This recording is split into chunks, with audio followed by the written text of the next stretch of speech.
K ಶಿವರಾಮ್ರವರು 1953ರಲ್ಲಿ ಜನಿಸಿದ್ರು.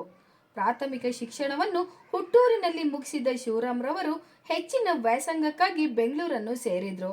ವಿದ್ಯಾಭ್ಯಾಸದ ಜೊತೆಗೆ ನಾಟಕಗಳಲ್ಲಿ ಅಭಿನಯಿಸಲು ಆರಂಭಿಸಿದ್ರು. ಕೆಎಸ್ ಪರೀಕ್ಷೆಯಲ್ಲಿ ಉತ್ತೀರ್ಣರಾಗಿ ಪೊಲೀಸ್ ಇಲಾಖೆಯಲ್ಲಿ ತಮ್ಮ ಕಾರ್ಯವನ್ನು ನಿರ್ವಹಿಸಿದರು. ಅವರ ಚಿಕ್ಕಂದಿನ ಆಸೆಯಂತೆ ಯುಪಿಎಸ್ಸಿ ಪರೀಕ್ಷೆಯನ್ನು ಕನ್ನಡದಲ್ಲಿ ಬರೆದು ಮೊದಲ ರ್ಯಾಂಕ್ ಪಡೆದ ಶಿವರಾಮ್ರವರು ಐಎಎಸ್ ಅಧಿಕಾರಿಯಾದರು. ಕೆಲಸದ ಜೊತೆಯಲ್ಲಿಯೇ 90ರ ದಶಕದಲ್ಲಿ ಬಾ ನಲ್ಲೆ ಮಧುಚಂದ್ರಿಕೆ ಎಂಬ ಪ್ರೇಮ ಕಾವ್ಯದ ಸಿನಿಮಾದಲ್ಲಿ ನಾಯಕ ನಟರಾಗಿ ಮಿಂಚಿದ ಇವರು ವಸಂತ ಕಾವ್ಯ, ಸಾಂಗ್ಲಿಯಾನ 3, ಓ ಪ್ರೇಮ ದೇವತೆ, ಹುಲಿ ಹೀಗೆ ಹಲವು ಕನ್ನಡ ಚಿತ್ರಗಳಲ್ಲಿ ನಟಿಸಿದರು. 2013ರಲ್ಲಿ ಆಯುಕ್ತರಾಗಿ ನಿವೃತ್ತಿಗೊಂಡ ಶಿವರಾಮ್ರವರು ಕಾಂಗ್ರೆಸ್ ಪಕ್ಷವನ್ನು ಸೇರಿದರು. 2014ರಲ್ಲಿ ಜೆಡಿಎಸ್ ಪಕ್ಷದಿಂದ ಬಿಜಾಪುರದ ಲೋಕಸಭಾ ಕ್ಷೇತ್ರಕ್ಕೆ ನಿಂತು ಸೋತರು. 2016ರಲ್ಲಿ ಮತ್ತೆ ಕಾಂಗ್ರೆಸ್ಸಿಗೆ ಮರಳಿ ಬಂದಿದ್ದರು.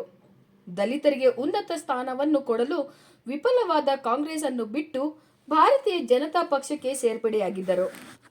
ಕಳೆದ ವಾರವಷ್ಟೇ ಹೃದಯ ಸಂಬಂಧಿ ಕಾಯಿಲೆಯಿಂದ ಆಸ್ಪತ್ರೆಗೆ ದಾಖಲಾಗಿದ್ದ ಶಿವರಾಮ್ರವರು ಇಂದು ಸಂಜೆ ವಿಧಿವಶರಾದರು. ಒಬ್ಬ ಹಳ್ಳಿಯ ಹುಡುಗ ಕನ್ನಡದಲ್ಲಿ ಓದಿ ಐಎಎಸ್ ಮಾಡಿದ ಒಬ್ಬ ಧೀಮಂತ ನಾಯಕರು ಶಿವರಾಮ್ರವರು. ಅವರ ಆತ್ಮಕ್ಕೆ ಶಾಂತಿ ಸಿಗಲೆಂದು ಆ ದೇವರಲ್ಲಿ ಪ್ರಾರ್ಥಿಸೋಣ.